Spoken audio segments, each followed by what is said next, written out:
بسم اللہ الرحمن الرحیم۔ شروع کرتا ہوں اللہ کے بابرکت نام سے جو بڑا نہایت رحم کرنے والا ہے۔ 12,000 یہودی بندر بن گئے۔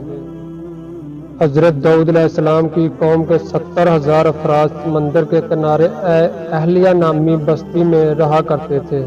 ان لوگوں کو اللہ تعالیٰ نے اپنی ہر نعمت سے نوازا تھا، لیکن جیسے ہی راہ سکون آیا تو وہ اللہ تعالیٰ کی یاد سے غافل ہو گئے اور اللہ تعالیٰ کے احکامات کو بھی نہ ماننا شروع کر دیا۔ اللہ تعالیٰ نے انہیں یہ حکم دیا تھا کہ ہم ہفتے کے دن مچھلی شکار نہ کیا کریں، اتوار سے لے کر جمعے تک جتنا چاہو انہیں شکار کرو، مگر ہفتے کے دن نہیں کرنا۔ اب اللہ تعالیٰ نے ان کا امتحان لیا۔ ہوتا یہ کہ یہ لوگ اتوار سے لے کر جمعے تک شکار کے لیے نکلتے، لیکن ان کے ہاتھ شکار معمولی سے بہت ہی کم نہ ہونے کے برابر ہاتھ آتا، اور ہفتے کے دن جب یہ سمندر کے کنارے جاتے تو دیکھتے کہ آج تو بڑی بڑی مچھلیاں سمندر کے اوپر تیر رہی ہیں اور ان مچھلیوں کی تعداد بھی زیادہ ہے۔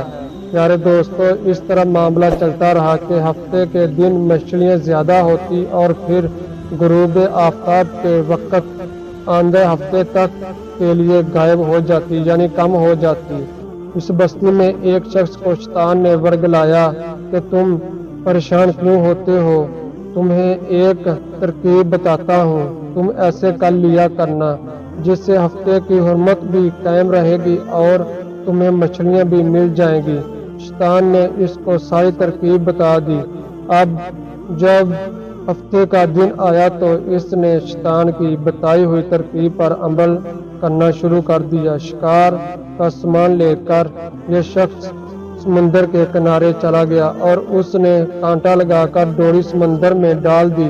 ہفتے کے دن مچھلی اس ڈوری میں پھنس گئی اور شخص نے ہفتے کے دن تو اسے نہیں نکالا، لیکن جیسے ہی اگلا دن اتوار آیا تو اس نے وہ مچھلی جو اس کی ڈور میں پھنسی ہوئی تھی نکال لی اور گل لا کر بھون کر کھانا شروع کر دی۔ جب آس پڑوس کے لوگوں نے مچھلی کی خوشبو سونگھی تو سب لوگ اس کے پاس آ گئے اور پوچھنے لگے، بھائی تمہارے پاس مچھلی کہاں سے آئی؟ اس نے کہا، میں یہ مچھلی آج اتوار والے دن پکڑی ہے۔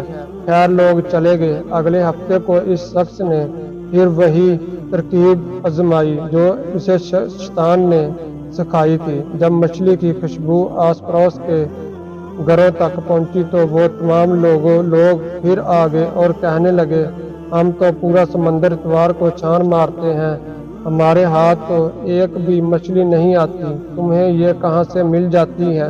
اس نے ان لوگوں کو بھی وہ ترکیب بتا دی کہ کس طرح اس نے مچھلی کا شکار کیا ہے۔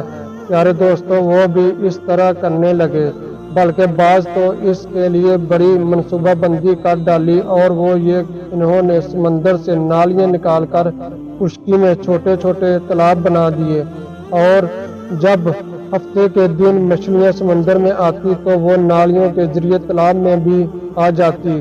جب وہ تالاب میں آ جاتی تو یہ تالاب کے منہ بند کر دیتے اور اس طرح وہ مچھلیاں واپس سمندر میں نہیں جا پاتی بلکہ تالاب میں پھنس جاتی، اور یہ لوگ اتوار کو ان مچھلیوں کو پکڑ لیتے اور یہ نہیں سوچتے کہ یہ ہفتے کے دن ہی کا شکار ہے جو ان کے لیے حرام تھا۔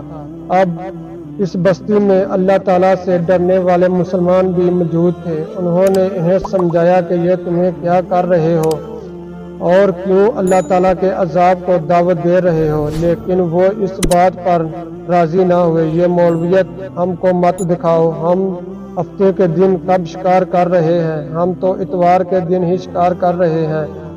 اس بستی میں ان کے 3 گروہ ہو گئے۔ ایک گروہ تو وہ جو ان لوگوں کو حق بات کی نصیحت کرتا، اور دوسرا گروہ وہ جو ان کو برا جانتا، تیسرا گروہ وہ جو اللہ تعالیٰ کی نافرمانی کھلے عام کرتا اور بہانے کرتا۔ پہلے گروہ نے انہیں بہت سمجھایا کہ ایسا نہیں کرو، کہیں ایسا نہ ہو کہ پچھلی قوم کی طرح اس نافرمانی کی وجہ سے تمہیں زمین میں دنس دیا جائے، یا پھر آسمان سے تم پر پتھروں کی بارش ہو جائے، پھر کسی اور شکل یا پھر کسی اور شکل میں تمہیں پر عذاب آئے۔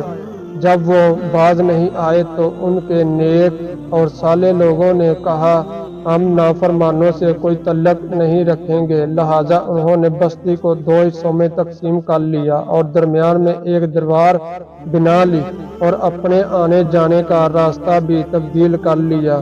دوسرے دن سب لوگ صبح صبح جب کام پر نکلنے لگے تو دیکھا کہ دیوار کی دوسری طرف سے کوئی آواز نہیں آ رہی ہے، تو انہیں دیکھنے کے لیے کچھ لوگ دیوار پر چڑھ گئے۔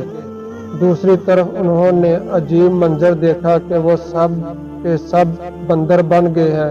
اللہ تعالیٰ نے ان کی صورتوں کو منسلک کر دیا ہے۔ اب باقی لوگ بھی دیوار کی اس طرف ان مجرموں کو دیکھنے کے لیے چلے گئے، تو وہ بندر اپنے رشتہ داروں کو پہچانتے تھے اور ان کے کپڑوں کو سونگھتے تھے اور زارو قطار روتے تھے، مگر لوگ ان بندروں کو نہیں پہچان پا رہے تھے۔ بندر بن جانے والوں کی تعداد 12,000 تھی۔ یہ سب 3 دن تک زندہ رہے اور ان 3 دنوں میں وہ نہ کچھ کھا سکے اور نہ کچھ پی سکے اور یوں ہی بھوک پیاس سے ہلاک ہو گئے۔ ہاں، وہ گروہ جو حق کی توہین کرتا تھا اور جو ان کو برا جان کر ان سے علیحدہ ہو گیا تھا، وہ دونوں گروہ بچ گئے۔ اللہ تعالیٰ نے ان دونوں گروہوں کی ہلاکت سے بچا لی۔ پیارے دوستو، ہمیں بھی ایک دوسرے کو نیک بات کی تلقین کرتے رہنا چاہیے، اللہ تعالیٰ کے احکامات کی پابندی کرنی چاہیے اور ہر وقت اللہ تعالیٰ سے توبہ کرتے رہنا چاہیے۔